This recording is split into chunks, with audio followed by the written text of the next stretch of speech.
Welcome again to the channel Life with Jennifer JM. I am your girl Auntie Jen. My viewers, my friend, and my subscriber. Here it is.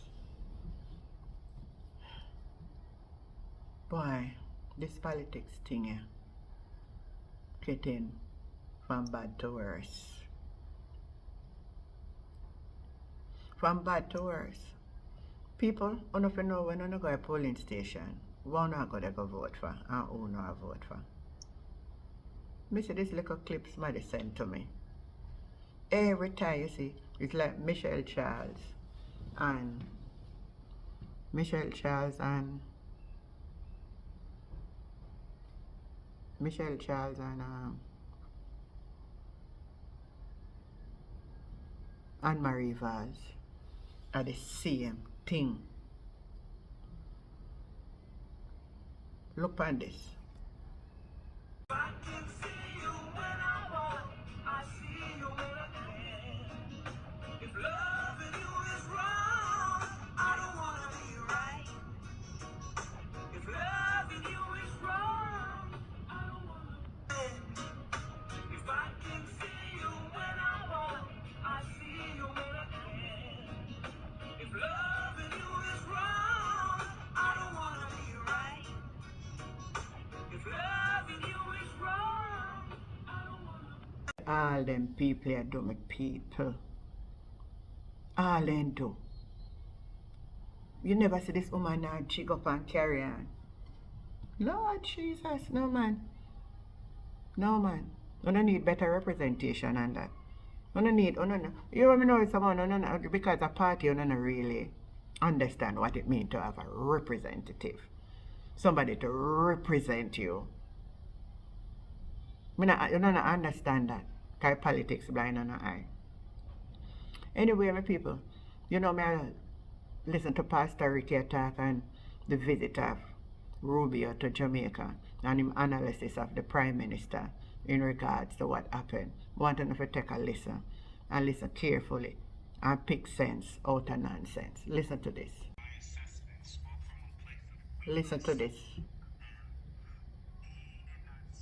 Even though they limit the questions to 4 questions from the reporters, it is clear that he did not say he's going to keep the Cuban medical personnel or send them home. What he said that suggests that he bow and cave in. He said that Jamaica will abide by international labor laws. And so he did not say we were going to abide by Jamaica labor laws. And we know currently the Trump administration, international labor law as it relates to Cuba, is that they should send the Cuban medical personnel home. So that's a clear indication that he gave in to Trump, and he gave in because when Secretary of State Rubio, his visit to Jamaica was not to ask Jamaica what to do. He's hawkish. If you listen to how he communicates, he's very forceful in his deliverable, while the Prime Minister is very more calmer and subdued. So that tells me that he gave in to the opportunity to send the medical doctors home. And then the second thing, I got... Hold on for me, Pastor. You said the Prime Minister was a bit subdued and Secretary was a bit upset in a sense. No, I didn't say Secretary was upset. I said he was more hawkish. Yes, no, I understand what you say, yes. He more hawkish. Right. Could there be the other way around where the Prime Minister said to him, no, I will not send him back home, and that got him upset? No, I don't think so, because the truth of the matter is that Trump administration is forceful about holding Cuba accountable in terms of sanctions and embargo. And the American policy towards Cuba is very harsh. And this has been going on for over 50 years. This is nothing new under the sun. So he caved in and gave in to, when he said, I will abide by international labor laws, we know that America right now is setting the agenda as it relates to Cuba and the labor laws for the medical personal. The second thing is about China. That the question was asked again. I strongly believe, based upon that question and Rubio's response, is that they are in trouble with America as it relates.